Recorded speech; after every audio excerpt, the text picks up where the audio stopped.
ఓం నమ శివాయ. శృంగేరి. శృంగేరి అంటే ఎవరికి తెలియదు? ఈ పేరు తెలియని వారంటూ ఉండరు. శృంగేరి అనగాని మనసుకు తట్టేవేంటో తెలుసా? మొట్టమొదటగా దట్టమైన అడవులలో ఘాటీ రోడ్డు ప్రయాణం అద్భుతం.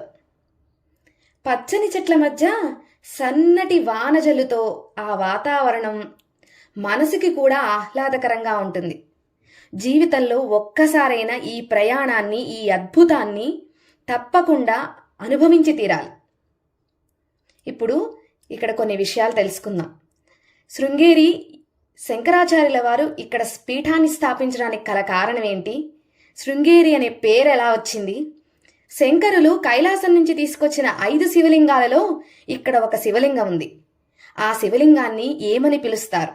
దానిని మనం ఎక్కడ చూడొచ్చు, ఎప్పుడు చూడొచ్చు, ఆ పూజకు అయ్యే టికెట్ ధర ఎంత, ఇవన్నీ విషయాలను మీకన్నీ నేను ఈ వీడియోలో తెలియజేస్తాను. నా వీడియోని తప్పకుండా ఆఖరి వరకు చూడండి. కర్ణాటక రాష్ట్రం చిక్మంగళూరు జిల్లాలో తుంగా నది ఒడ్డున ఉన్న పరమ పవిత్రమైన క్షేత్రం శృంగేరి. చాలా కాలం క్రిందట ఇక్కడ ఒక పాము ప్రసవించే కప్పకు తన పడగను నీడ ఇవ్వటం జరిగింది. జాతివైర్యం కలిగిన కప్ప, పాము ఈ విధంగా ఉండడం చూసి ఆదిశంకరాచార్యులు ఇక్కడ శారదాపీఠాన్ని స్థాపించారు. దీనితో ఈ క్షేత్రాన్ని సందర్శిస్తే ఎటువంటి శత్రువులైనా మిత్రులుగా మారతాయని భక్తులు విశ్వసిస్తారు. ఇక శృంగేరి అనే పేరు ఎలా వచ్చిందో తెలుసుకుందాం.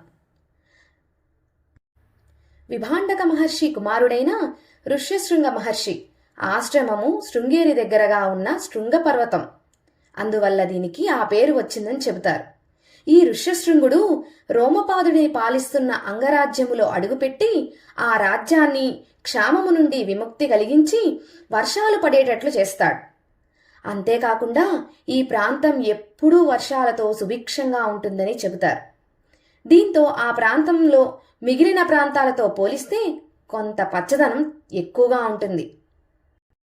ఆదిశంకరాచార్యుల వారు ధర్మ ప్రచారం కోసం దేశాటన జరుపుతున్న సమయంలో ఆయన తన పరివార శిష్యులతో ఇక్కడికి వస్తారు.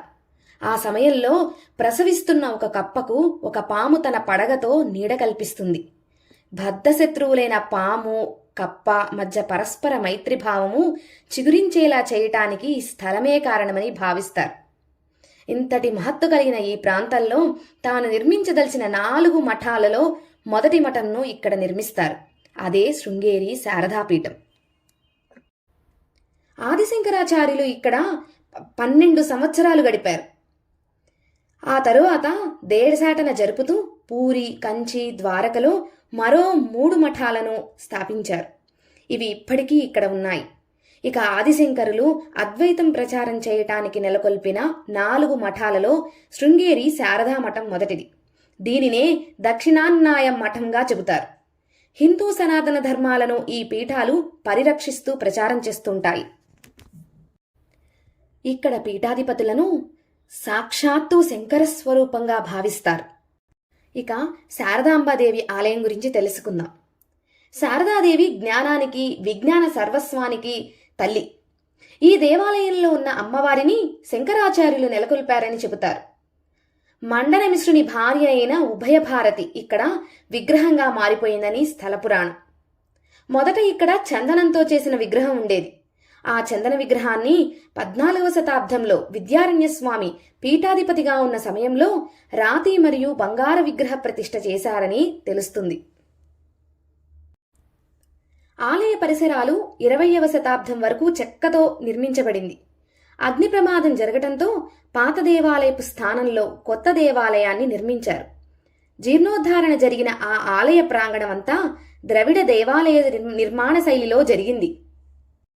ఇక్కడ మరొక అద్భుతమైన నిర్మాణం ద్రవిడ శైలిలో జరిగింది. విద్యాశంకర దేవాలయం. శారదా శృంగేరి మఠానికి 10వ పీఠాధిపతి అయిన విద్యాశంకర తీర్థుల స్మారకంగా ఈ దేవాలయాన్ని నిర్మించారు. ఆ తరువాత పీఠాధిపతి భారతీ కృష్ణ తీర్థుల ఆధ్వర్యంలో మిగిలిన నిర్మాణం జరిగింది. విద్యారణ్య స్వామి విజయనగర సామ్రాజ్యం స్థాపించిన హరిహరాయలు, బుక్కరాయలకు గురువు. ఈ ఆలయం నిర్మాణం హోయసల శైలిలో జరిగింది. ఈ దేవాలయంలో విద్యాశంకర స్వామిని లింగాకారంలో ఉంటారు. స్వామికి ఇరుపక్కల వినాయకుడు, అమ్మవారు ఉంటారు.